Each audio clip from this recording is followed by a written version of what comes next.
Waalaikumsalam.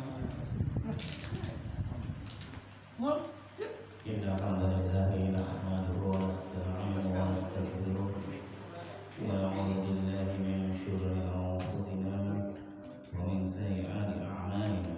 Man yahdihillahu fala mudilla lahu wa man yudlil fala hadiya lahu. Asyhadu an la ilaha illallah wahdahu la syarika lahu wa asyhadu anna Muhammadan 'abduhu wa rasuluhu la nabiyya ba'dahu.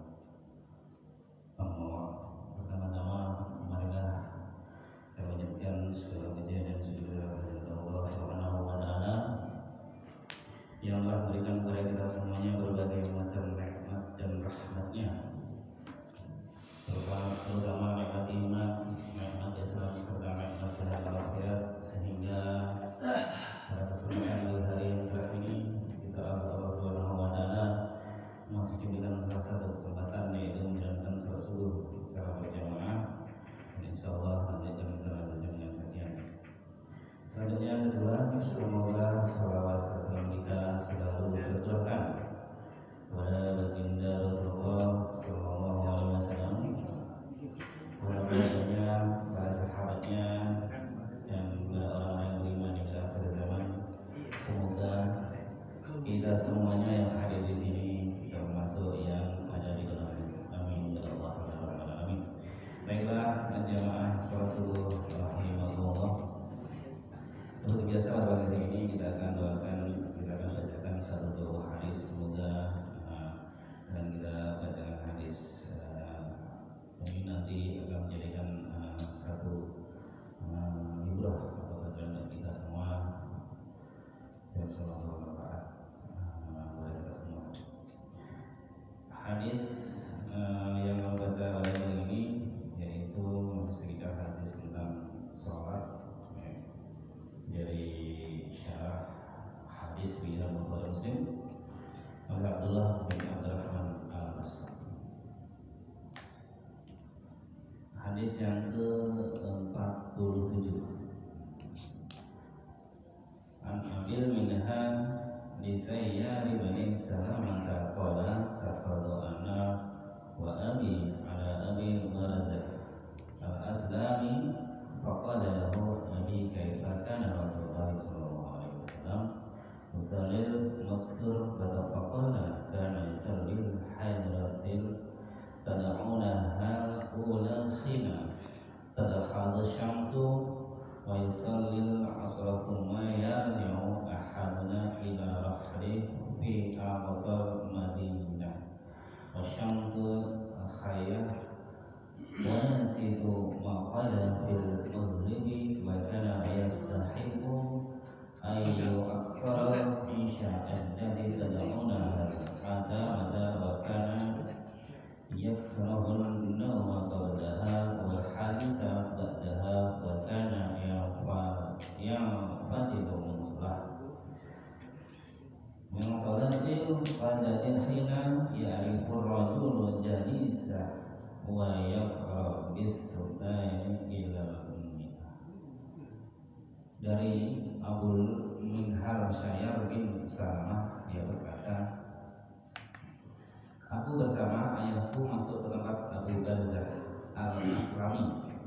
Lalu ayahku bertanya kepadanya, bagaimana Rasulullah Sallallahu Alaihi Wasallam sholat wajib? Lalu dia menjawab, beliau sholat beliau sholat hajilah. Beliau sholat hadirah yang kalian sebut sholat zuhur ketika matahari condong. Ya. Beliau sholat asar ketika salah seorang di antara kami kembali ke kemahnya di ujung Madinah, sementara matahari masih berwarna putih. Aku lupa apa yang dikatakannya tentang sholat maghrib, dan beliau suka mengakhirkan sholat isya yang kalian sebut dengan sholat al-atamah. Beliau tidak suka tidur sebelum sholat isya dan mengobrol sesudah sholat isya. Beliau mengakhiri sholat subuh ketika seorang dapat mengenali teman duduknya, dan beliau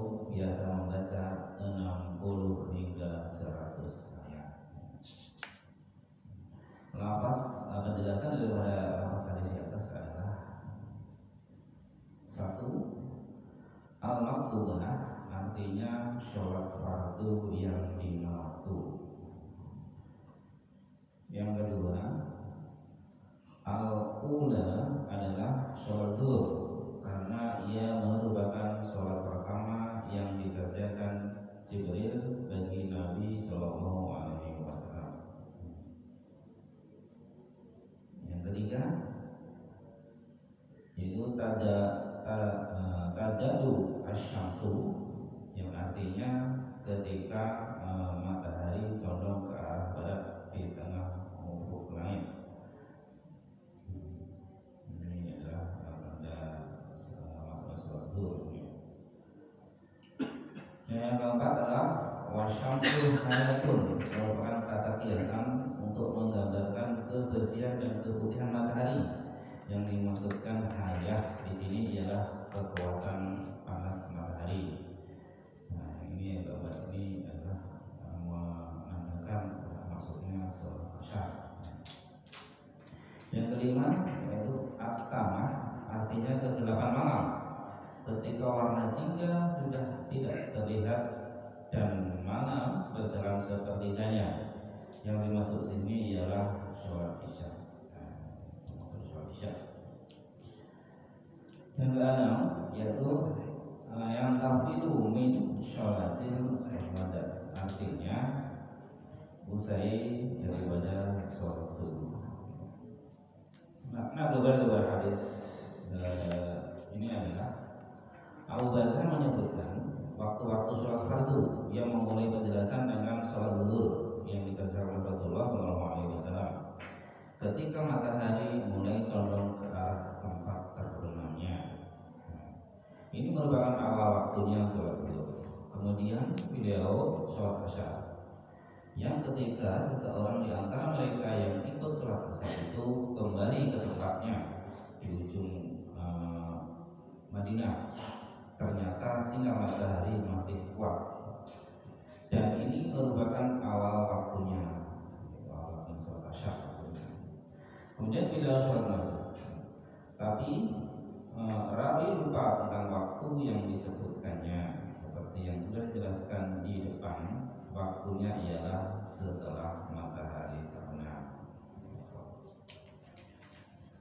Rasulullah SAW lebih suka jika sholat isya itu diakhirkan karena waktunya yang lebih utama ialah pada akhir waktu pilihan. Sementara beliau tidak suka tidur sebelum sholat isya dikerjakan, khawatir sekiranya mundur dari waktu pilihan atau ketinggalan berjamaahnya. Dan beliau juga tidak suka mengobrol sesudah sholat isya karena khawatir ketinggalan sholat subuh pada waktunya atau pelaksanaannya secara berjamaah.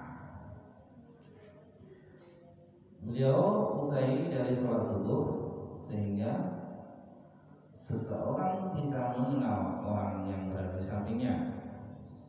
Padahal beliau membaca antara 60 hingga 100 ayat pada sholat subuh. Hal ini menunjukkan bahwa beliau mendirikan sholat subuh dengan memanjangkan bacaannya. Biasa. Yang terakhir adalah kesimpulan dari hadis. Satu, penjelasan awal daripada waktu sholat lima waktu dan akhir waktu sholat apapun adalah awal waktu sholat berikutnya, sehingga di antara dua sholat tidak ada waktu pemisah. Maksudnya ini penjelasan awal waktu sholat lima waktu dan akhir waktu sholat apapun adalah awal waktu sholat berikutnya. Contoh sholat zuhur akhirnya adalah maksudnya sholat asar. Nomor dua, penjelasan bahwa Rasulullah SAW mengerjakan setiap sholat pada awal waktunya kecuali sholat isya. Yang afdal dalam pelaksanaan sholat isya ialah mengakhirkannya hingga akhir waktu pilihan, yaitu pada tengah malam. Tapi pembatasan rendah waktu yang afdal ini tidak memberatkan para makmum.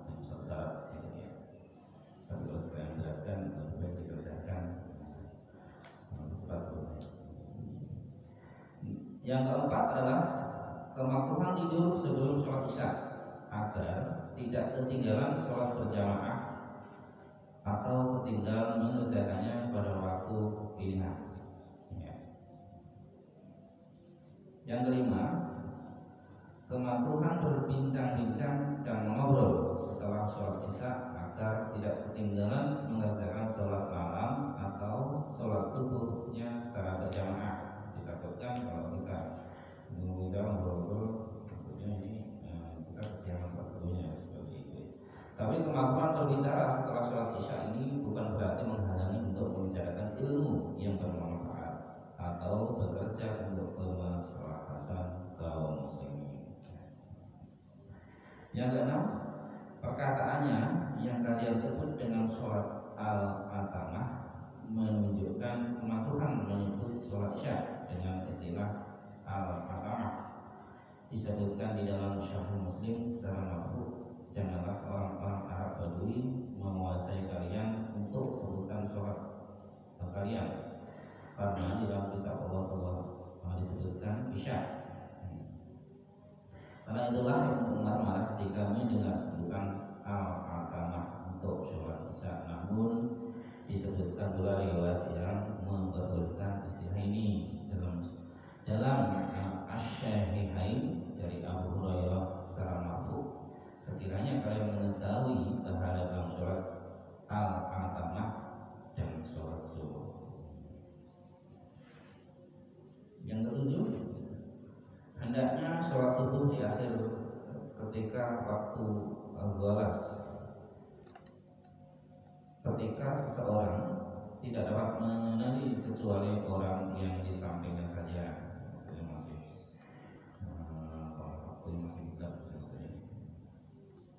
Yang kedelapan adalah fadilah memanjangkan bacaan dalam sholat subuh. Dan yang kesembilan, yaitu bagi orang yang ditanya tentang suatu ilmu dan ia tidak mengetahuinya, hendaknya tidak malu untuk mengatakan aku tidak tahu, karena memberi fakta karena kebodohan merupakan perkataan atas nama Allah yang tidak dilandaskan pada ilmu. Pengakuan orang yang berilmu tentang sesuatu yang tidak diketahuinya bukan merupakan kekurangan pada dirinya, tetapi justru merupakan kemuliaan baginya, karena dengan begitu dia menahan diri dari sesuatu yang memang dia tidak diketahuinya. Ya, demikianlah masalah hadis yang ke-47 di sini ya, menerangkan bahwasanya dalam hadis ini dijelaskan bagaimana waktu dari sholat wajib yang 5 waktu itu. Ya. Selain hadis ini sebenarnya masih banyak hadis yang menerangkan bahwa waktu sholat kemarin sudah belajar yang juga mengenai hadis-hadis tentang waktu sholat ini salah satunya di antaranya mungkin ada lagi hadis yang serupa dan penjelasannya yang mungkin lebih dekat lagi. Jadi ini saya berikan untuk besok waktu. Ya, demikianlah. Semoga bermanfaat buat kita semuanya. Dan untuk berikutnya kami mohon maaf. Assalamualaikum warahmatullahi wabarakatuh. Waalaikumsalam warahmatullahi wabarakatuh.